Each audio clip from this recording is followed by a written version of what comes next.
भोला को गांव में सब लोग भोंदू बोलते थे। उसकी माँ और पिता उसे बहुत प्यार करते थे। भोला अपने नाम की तरह बहुत भोला था।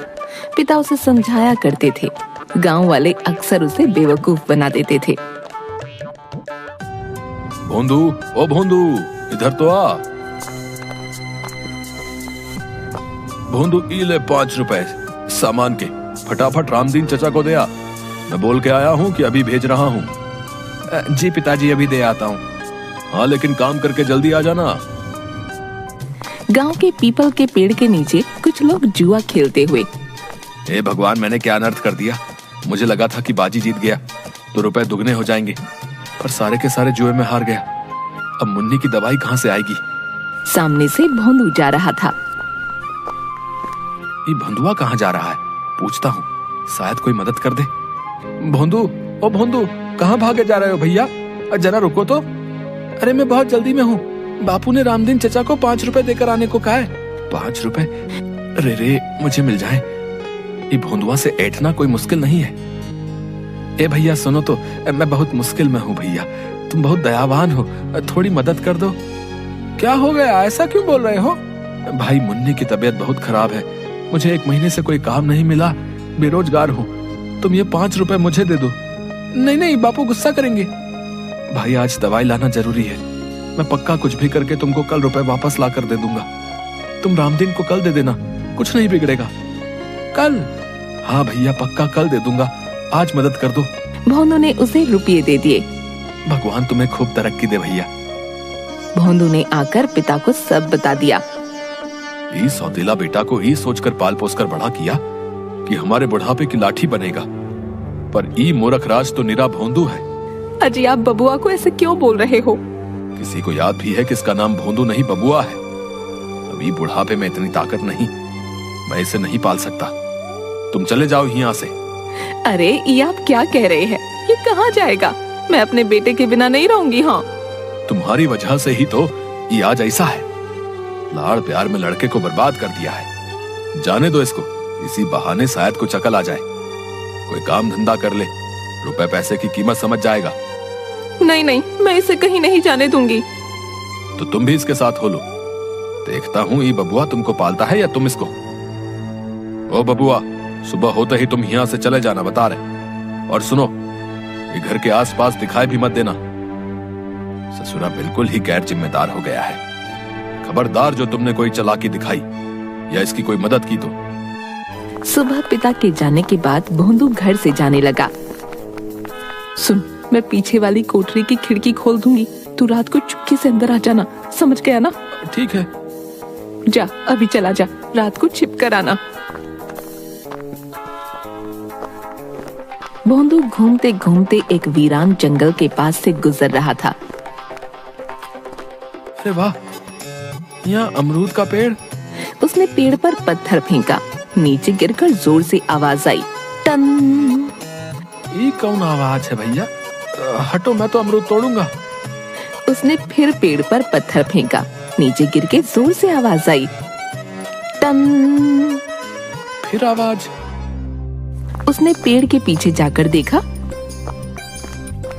ई का इतना बड़ा पतीला, इसमें तो पूरी बारात का खाना बन जाए।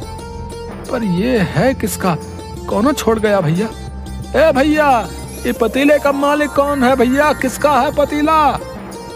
कोई नहीं था। क्या महाराज अनाथ हो? तुम्हारा मालिक कौन है? तुम ही बता दो। चलो, तुम मेरे साथ चलो। उसने पतीला उठाया तो उसके नीचे 10 रुपए का नोट था। का 10 रुपया? लगता है आज प्रभु मेहरबान है। लॉटरी लग गई, लॉटरी। ये रुपए तुम्हारी मदद के लिए हैं। इनसे इस पतीले में केवल बिरयानी बनाना, केवल बिरयानी। ये कौन बोला? कोई आदमी तो है नहीं। प्रभु रक्षा करना। वो पतीला और नोट लेकर भाग गया। माँ, माँ, ओ माँ। अरे बबुआ, धीरे बोल। तू अभी क्यों आया? तेरे बापू को पता चल गया तो वो मुझे भी घर से निकाल देंगे। मैं खिड़की खोल दूंगी, तू जा, रात में चुपके से आना। अभी चला जा। ठीक है, पर ये पतीला तो रख लो। इसे कहाँ लेकर जाऊं? इतना बड़ा पतीला कहाँ से उठा लाया? जंगल से। और ये देखो, 10 रुपए का नोट भी मिला। माँ ये बेचारा अनाथ है, अब से ये भी हमारे साथ ही रहेगा। पतीला कोई अनाथ होता है? माँ मैं सच कह रहा हूँ, जंगल में पता नहीं किसकी आवाज आ रही थी, हम दोनों डर गए। अरे कैसी बातें कर रहा है, सच्ची में तू भोंदू है, तभी तुझे सब पागल बनाते हैं। इसे नीचे रख और तू जा यहाँ से। सुन, 10 रुपए है ना, इनसे कुछ खा पी लेना। ना ना ना, माँ डरावनी आवाज बोली कि इनसे सामान लेकर पतीले में बिरयानी बनानी है। मेरे बेटे तू सच्ची इतना भोंदू क्यों है? माँ ये बिरयानी के रुपए हैं। भोंदू, आज तो तूने समझदारी की बात कर दी। अरे इन रुपयों से तो इस पतीले में खूब सारी बिरयानी बन जाएगी, तू उसे बेच देना। कोई काम होगा तो तेरे बापू तुझे वापस बुला लेंगे। सच्ची? भोंदू बाजार से सामान लाता है। माँ और भोंदू मिलकर बिरयानी बनाते हैं।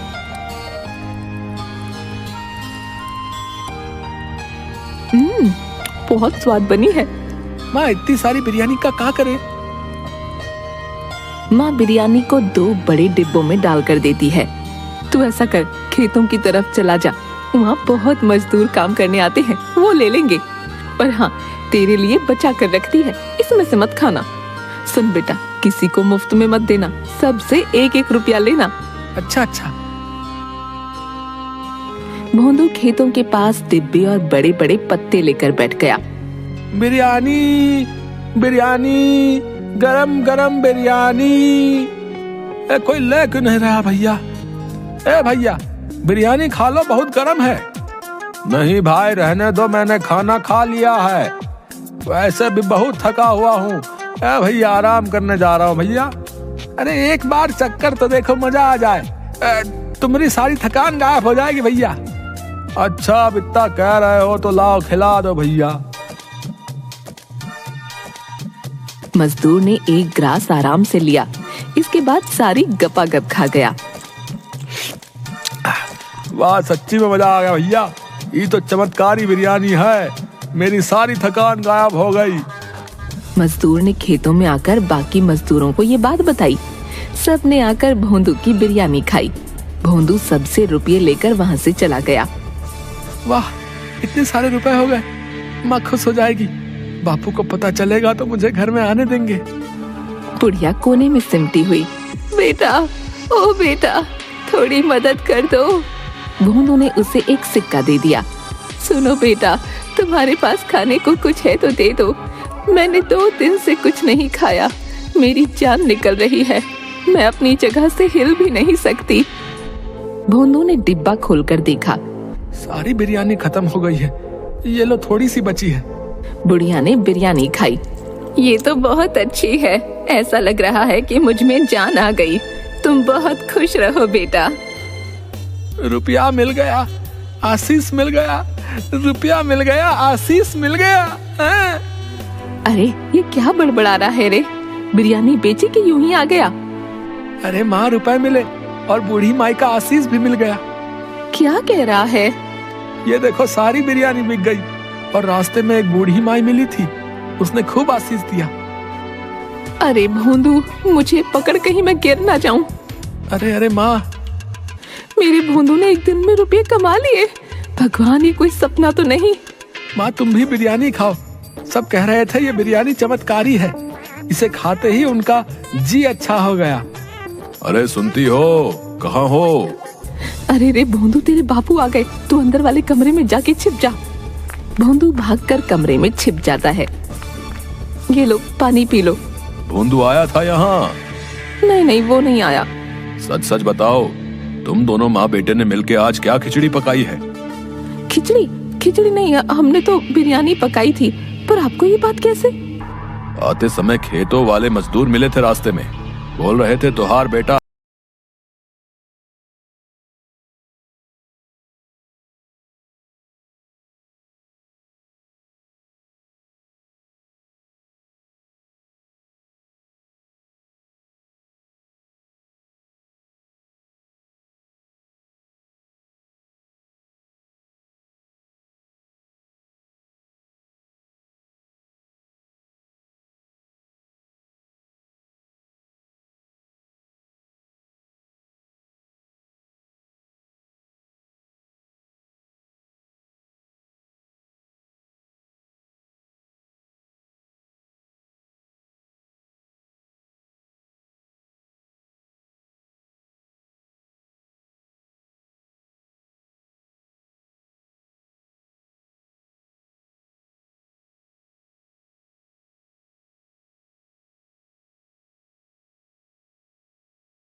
माँ ने मना किया है।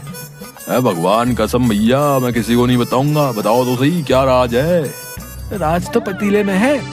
मुझे जंगल से एक बहुत बड़ा पतीला मिला था, उसमें लाजवाब बिरयानी बनती है, कोई झंझट नहीं। अच्छा तो ये बात है, इसके पतीले का कमाल है सब। आधी रात को राधू खिड़की से भोंदू के घर की रसोई में घुस गया। अच्छा तो ये है चमत्कारी बिरयानी वाला पतीला। अरे बाबा, ये तो बहुत बड़ा है भैया, इसे बेच भी दूं तो अच्छा माल मिलेगा। ये भोंदुआ भी ना। वो एक हाथ से पतीला उठाने की कोशिश करता है, फिर दोनों हाथों से कोशिश करता है और दूर जाकर गिरता है। ये पतीला दिखने में इतना भारी तो नहीं लगता, दोबारा उठाता हूँ। उठाने पर पतीले में से एक हाथ निकलकर उसे उठाकर दूर फेंक देता है। तेरी इतनी हिम्मत? अरे बेटा, अभी बताता हूँ। दूसरी तरफ कमरे में, सुनो, भोंदू की कमाई के रुपए लेकर आओ, देखो तो कितने हो गए हैं। माँ रुपयों की गड्डी ले आती है। 1000, 2000, 3000। अरे आधी रात को आप क्यों हिसाब करने लग गए? सुबह कर लेना। यूं ही देख रहा था कि कितने हो गए। साहूकार अपनी जमीन का टुकड़ा बेच रहा है, सोच रहा हूँ भोंदू के लिए खरीद लूं। वो जमीन सोना है, सोना। तभी रसोई से मजूर की आवाज आई। आजा। मर गया रे बाबा, इतना जोर से धक्का तो कोई पहलवान भी नहीं मारता। भोंदू, माँ और पिता आ जाते हैं। तुम यहाँ क्या कर रहे हो रे? देखते नहीं, चोरी करने आया है, मारो इसे। नहीं नहीं नहीं, मारना नहीं। पहले ही इस पतीले ने ऐसा धक्का मारा है कि मेरी कमर ही टूट गई है। तुम्हारी हिम्मत कैसे हुई? तो पंचायत में तुम्हारी शिकायत करूंगा। मुझे माफ कर दो भैया, तुम जो सजा दोगे भुगतने के लिए तैयार हूँ। इस बार माफ कर दो भैया। राधू, इसलिए तुम पूछ रहे थे कि तुम्हारी कमाई का राज क्या है? ताकि चोरी कर सको। चोरी करना अच्छा नहीं है। चोरी तो क्या, मैं किसी दूसरे की चीज की ओर आंख उठाकर देखूंगा तक नहीं। मुझे माफ कर दो। अरे चलो निकलो यहाँ से, पंचायत के लिए तैयार रहना भैया। हाँ। माँ और पिता भी रसोई से चले गए। तभी भोंदू रसोई से बोला, माँ, ओ माँ, बापू जल्दी आओ। अरे क्या हुआ, क्यों चिल्ला रहा है? पतीले में से आवाज आ रही है। अरे तू फिर से शुरू हो गया, कल से कह रहा है पतीला बोल रहा है। अरे बेटा, तेरा ये भरम है, पतीला नहीं बोलता। तभी पतीले से आवाज आई। तुम इंसान भी ना किसी पर भी इतनी जल्दी विश्वास नहीं करते। अरे रे भगवान, ये तो सच्ची बोल रहा है। अब तुम लोग मेरी बात ध्यान से सुनो। इस पतीले में चमत्कारी बिरयानी बनती है, जो भी उसे खाता है उसका कल्याण होता है। पर यह पतीला निस्वार्थ भोले इंसान को ही मिलता है। भोंदू ने कभी किसी का बुरा नहीं किया, इसलिए उसे ये पतीला मिला। बिरयानी ने अपना काम कर दिया है। अब तुम किसी भी पतीले में बनाओ, वो सारी बिक जाया करेगी। सच? हाँ, पर एक शर्त है। तुम लोग ये बात किसी को मत बताना, किसी का बुरा मत करना और लालच नहीं करना। दिन में केवल एक बार बनाकर बेचना, गरीबों को मुफ्त में खिलाना। यदि लालच किया तो मेरा आशीर्वाद समाप्त हो जाएगा। नहीं नहीं, हमें तो बस भोंदू के भविष्य की चिंता थी, वो आपने दूर कर दी। अच्छा चलो, अब मैं चलता हूँ। अब किसी और अच्छे इंसान की सहायता करनी है। पतीला जोर से घूमता हुआ धुएं में परिवर्तित होकर उड़ गया। उसकी जगह चावल के कुछ दाने थे। पिता ने चावल के दाने उठाकर कुछ भोंदू को और कुछ माँ को दिए। माँ, इन्हें घर में रखे चावलों में मिला दो। चल बेटा, इन्हें पूजा घर में रख दे। भोंदू ने चावल के दाने पूजा घर में रखे। तीनों ने हाथ जोड़कर प्रणाम किया।